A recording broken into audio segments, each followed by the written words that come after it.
एक बार की बात है, भारतवर्ष में एक राज्य था जिसका नाम विजयनगर था। उस राज्य में एक सौदागर अशोक सेन रहता था। अशोक सेन के 4 बेटे और 4 बहुएं थीं। सभी बेटे दिखने में सुंदर और बुद्धिमान थे और चारों बहुएं भी बेहद सुंदर और समझदार थीं। अशोक सेन का अंतिम समय निकट आ गया था। उसने सोचा कि अगर मैं मर गया तो यह संपत्ति का बंटवारा कर लेंगे। यह कलयुग है और शायद यह चारों भाई कभी साथ रहने की इच्छा नहीं रखेंगे। चारों भाई आपस में झगड़ा करेंगे और अपनी अपनी पत्नियों के साथ अलग हो जाएंगे।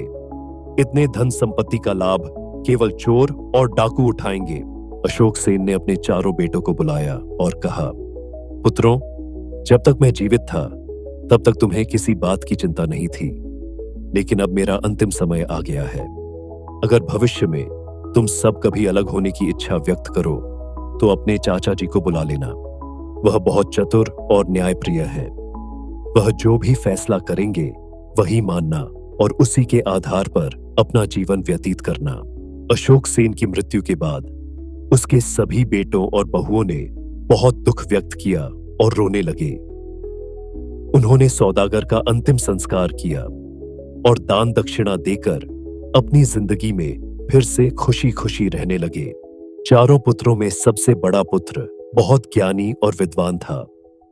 दूसरा पुत्र न्यायप्रिय था और सभी झगड़ों को निपटाने में कुशल था। तीसरा और चौथा पुत्र खेती किसानी का काम करते थे। चारों भाई आपस में मिलजुल कर और खुशी खुशी रहते थे। बड़े 2 भाई अक्सर थोड़े समय के लिए बाहर जाते और फिर घर लौटकर आराम करते। वहीं छोटे 2 भाई सारा दिन खेतों में मेहनत करते और रात में घर आकर खाना खाकर सो जाते। धीरे धीरे सभी ने यह महसूस किया कि बड़े 2 भाई आराम करते हैं, जबकि छोटे 2 भाई दिन रात मेहनत करते हैं। छोटे भाई खेतों में काम को अपना कर्तव्य मानते थे और इसे खुशी खुशी निभाते थे। हालांकि चारों भाई एक दूसरे से प्रेम करते थे। समस्या तब शुरू हुई जब चारों बहुएं जो अलग अलग परिवारों से आई थीं, इसे लेकर असंतोष जताने लगीं। छोटी 2 बहुओं को यह बात अच्छी नहीं लगती थी कि उनके पति दिन रात मेहनत करें और बड़े भाई सिर्फ बैठे रहे। वे अपने पतियों से बार बार इस बारे में चर्चा करती। जब छोटे 2 भाई खेतों से थके मांदे घर लौटते तो उनकी पत्नियां उन्हें बार बार समझाने की कोशिश करती। हमें यह बंटवारा कर लेना चाहिए। अपनी अपनी हिस्सेदारी तय करके अलग अलग रहना ही सही रहेगा। हम क्यों दूसरों के हिस्से का काम करें? क्यों हमारे पति मेहनत करें और बड़े भाई आराम से बैठे रहे? इस तरह की बातें सुन सुनकर छोटे भाई धीरे धीरे चिंतित होने लगे। छोटी बहुएं अपने पतियों से हमेशा शिकायत करती, तो रे बड़े भाई, क्या पिताजी के अकेले पुत्र थे और तुम दोनों क्या उनके बेटे नहीं हो? फिर क्यों सिर्फ तुम दोनों काम करते हो और वे आराम करते हैं? यह अन्याय है। हमें अलग हो जाना चाहिए। हमें अपनी मेहनत का सही हिस्सा चाहिए। दोनों छोटे भाई जो पहले परिवार की एकता को सबसे अधिक महत्व देते थे, इन बातों को बार बार सुनने के कारण अब परेशान हो चुके थे। धीरे धीरे वे भी यह सोचने लगे कि उनकी पत्नियां सही कह रही हैं। वे महसूस करने लगे कि उनका श्रम बेमानी हो रहा है और यह उचित होगा कि वे अलग हो जाएं। अंततः उन्होंने यह निर्णय लिया कि अब उन्हें बंटवारे की बात करनी चाहिए। दोनों छोटे भाइयों ने बड़े भाइयों को बुलाया और उनसे कहा, हमने सोचा है कि अब हमें अलग हो जाना चाहिए। पिताजी ने अपनी मृत्यु के समय कहा था कि अगर कभी ऐसा दिन आए तो हमें चाचा जी को बुलाना चाहिए। चाचा जी ही हमारी संपत्ति का बंटवारा न्यायपूर्वक करेंगे। इसीलिए हम यह निर्णय ले रहे हैं कि अब अलग होकर अपनी अपनी जिंदगी शुरू करें। चारों भाइयों ने इस बात पर सहमति जताई और सभी बहुओं ने भी इसे स्वीकार कर लिया। खासकर छोटी बहुओं को इस बात की खुशी थी कि चाचा जी उनकी मेहनत को समझेंगे और उन्हें उनका सही हिस्सा देंगे। अगले दिन चारों भाई और उनकी पत्नियां चाचा जी के घर पहुंचे। जब चाचा जी ने अपने भतीज और उनकी पत्नियों को अपने घर आते देखा तो उन्होंने उनका बहुत आदर सत्कार किया। उन्होंने उनके लिए स्वादिष्ट भोजन तैयार करवाया और बड़े प्रेम से उनका स्वागत किया। लेकिन जैसे ही उन्होंने उनकी आंखों और हाव भाव को देखा, वे समझ गए कि चारों भाई किसी बड़े तनाव में हैं। बड़े चाचा जी ने सोचा, यह चारों यहां खुशी खुशी नहीं आए हैं। लगता है कि वे अलग होने का फैसला कर चुके हैं। अगर ऐसा हुआ तो यह परिवार हमेशा के लिए बिखर जाएगा। उनके पिता, जो मेरे सबसे घनिष्ठ मित्र थे, उनकी आत्मा को शांति नहीं मिलेगी। वे हमेशा चाहते थे कि उनके बेटे एकजुट रहे और खुशी खुशी अपना जीवन व्यतीत करें। चाचा जी ने यह बात अपने दिल में रखी, लेकिन अपनी चिंता जाहिर नहीं की। उन्होंने चारों भाइयों और उनकी पत्नियों की बातें ध्यान से सुनी और बोले, तुम्हारे पिताजी वास्तव में एक दूरदर्शी व्यक्ति थे। कल रात वे मुझे सपने में आए थे और उन्होंने बताया था कि उनके पुत्र और पुत्र वधू अब अलग होना चाहते हैं। उन्होंने मुझसे कहा कि अगर ऐसा दिन आए तो मैं तुम्हारी मदद करूं।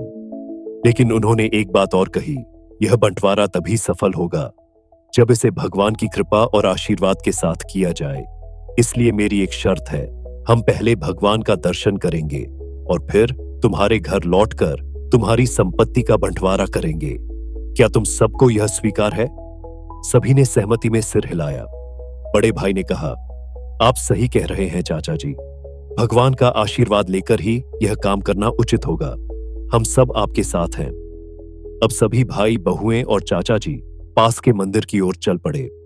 भगवान के दर्शन के दौरान चाचा जी ने भगवान से प्रार्थना की और उनसे मार्गदर्शन मांगा। उनकी आंखें बंद थीं और उनके मन में एक विचार आया, एक ऐसा उपाय जिससे परिवार की एकता बनी रहे और बंटवारे का सवाल ही खत्म हो जाए। दर्शन के बाद वे सभी घर लौटने लगे। रास्ते में एक बड़ा और घना पेड़ दिखाई दिया। चाचा जी ने कहा, हम सब थके हुए हैं और भूख से परेशान हैं। चलो थोड़ी देर इस पेड़ के नीचे आराम करते हैं और फिर घर चलते हैं। सभी ने उनकी बात मान ली और पेड़ के नीचे बैठ गए। जब सबने अपने अपने साथ लाया हुआ खाना निकालने की कोशिश की तो उन्होंने देखा कि उनके खाने के पोट गायब हैं। सभी घबरा गए और इधर उधर ढूंढने लगे, लेकिन कहीं कुछ नहीं मिला। बड़े भाई ने कहा, अब क्या करें? हम भूखे हैं और घर से इतनी दूर हैं। बिना खाए तो चलना भी मुश्किल है। चाचा जी बोले, पुत्रों और पुत्रवधू, रोने से कुछ भी हल नहीं होगा।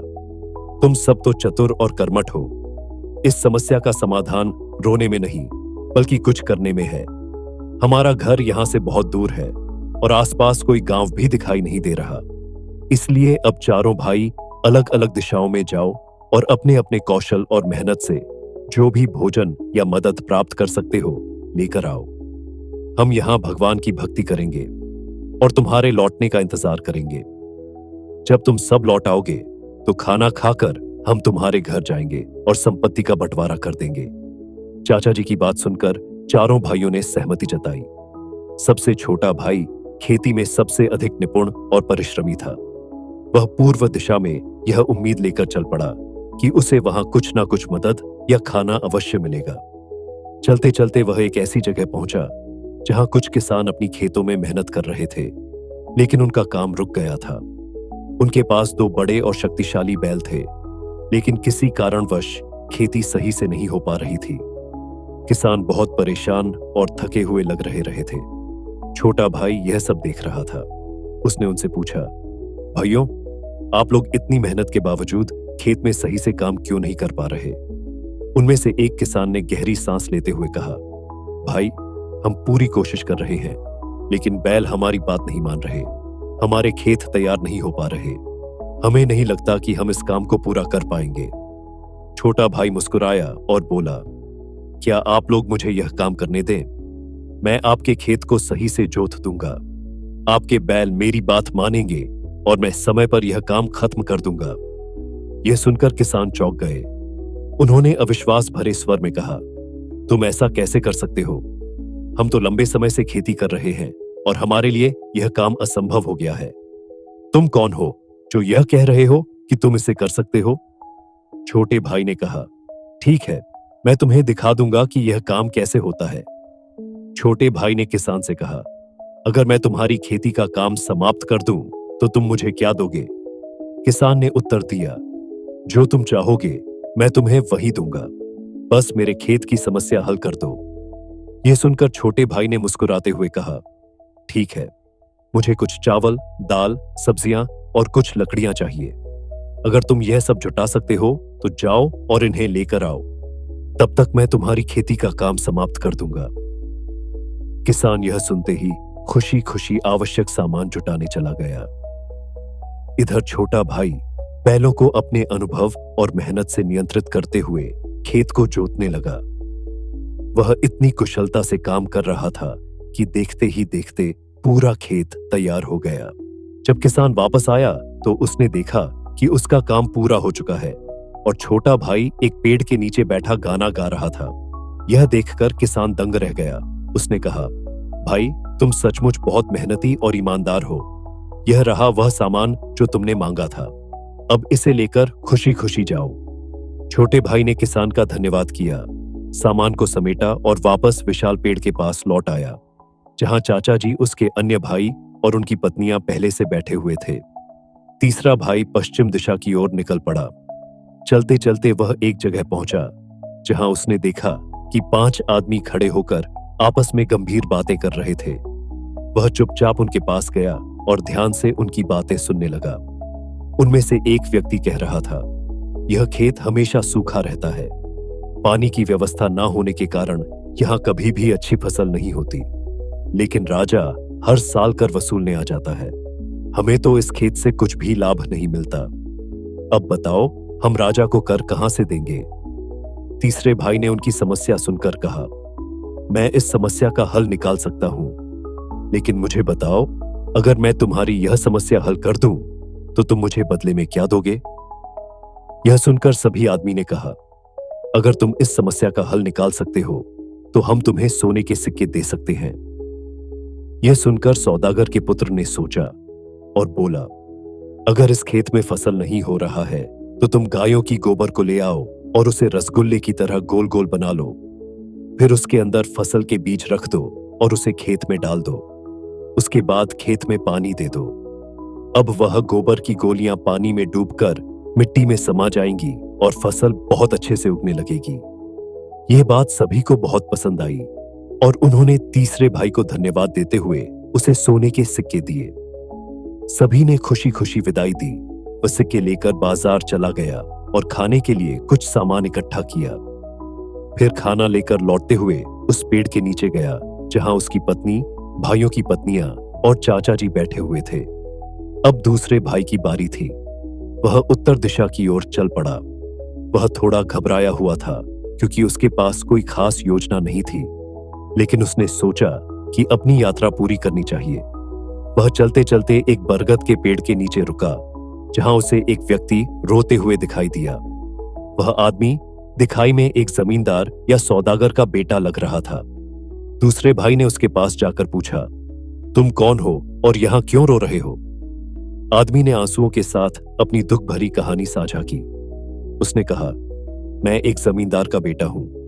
मेरे भाइयों ने मुझे घर से अलग कर दिया। घर के बंटवारे के बाद एक बिल्ली बची थी। हमने फैसला किया कि यह बिल्ली हमारी संपत्ति का हिस्सा है। हमारे बीच इस बिल्ली को लेकर विवाद हुआ। कुछ लोगों ने कहा कि इसका आधा हिस्सा उनका है, तो किसी ने कहा कि उनका। फिर एक आदमी ने उस बिल्ली के चारों पैरों को हम चारों भाइयों में बांट दिया। बंटवारे के बाद बिल्ली का एक पैर टूट गया। मैंने खुद से उसे ठीक करने की कोशिश की और उसके पैर को कपड़े से बांध दिया। वह पैर मेरा हिस्सा था। एक दिन उस बिल्ली के टूटे हुए पैर में आग लग गई। मैंने कपड़ा बांध दिया था, लेकिन बिल्ली ने आग को अपनी दिशा में फैलाया और इधर उधर दौड़ने लगी। इससे और भी घरों में आग लग गई। आखिरकार 4 घर जलकर खाक हो गए। ये घटनाएं एक न्याय सभा में उठाई गई। सभी ने मेरे ऊपर आरोप लगाए और कहा कि मेरी वजह से 4 घर जलकर नष्ट हो गए, क्योंकि मेरे हिस्से के पैर के वजह से आग लगी थी। लेकिन मैं क्या कर सकता था? मेरी जानबूझकर कोई गलती नहीं थी। अगर मैं उन घरों को फिर से बनवाने के लिए पैसे दूं, तो मुझे अपनी सारी संपत्ति गंवानी पड़ेगी और मैं दरिद्र हो जाऊंगा।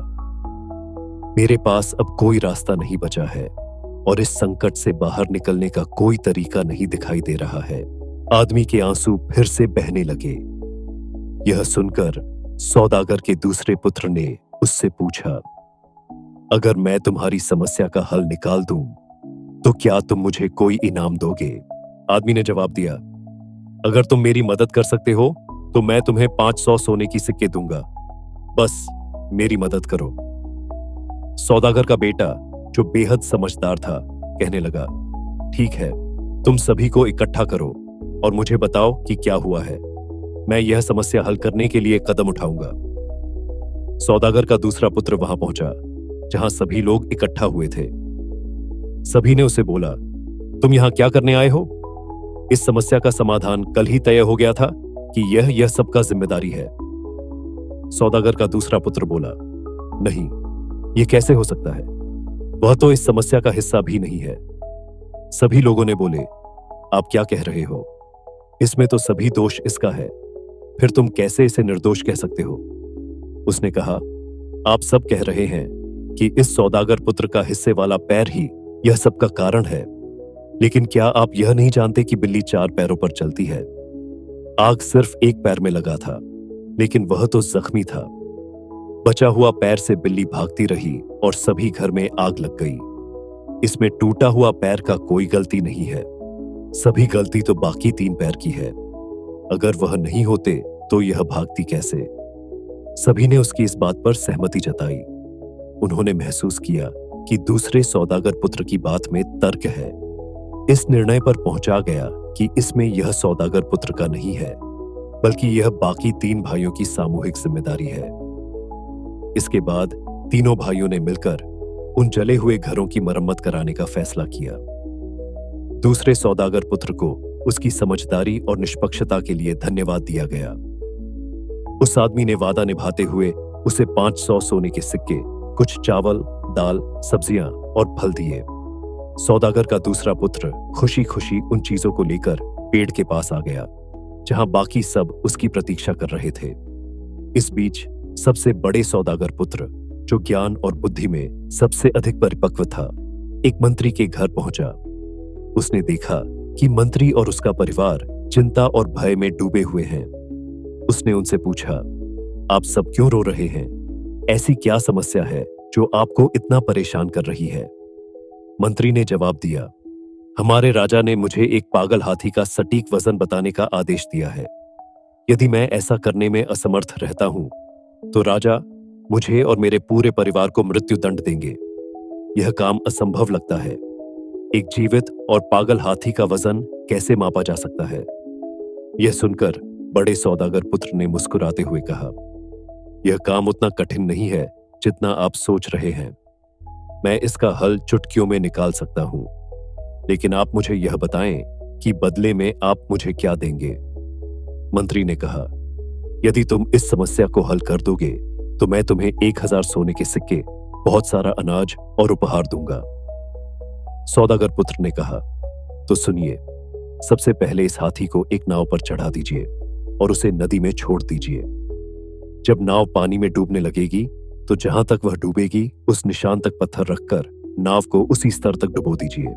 फिर उन पत्थरों का कुल वजन माप लीजिए, यही हाथी का वजन होगा। मंत्री ने उसकी सलाह मानी और उसी प्रक्रिया को अपनाया। नतीजा बिल्कुल सही निकला और हाथी का सटीक वजन मापा जा सका।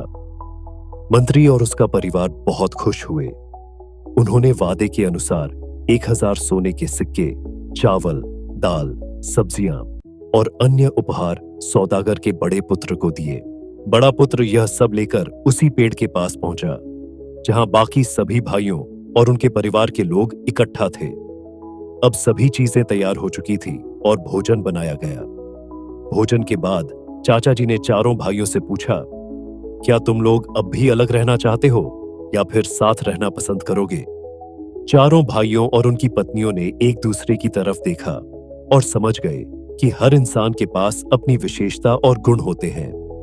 एक दूसरे का साथ ही सबसे बड़ी ताकत है।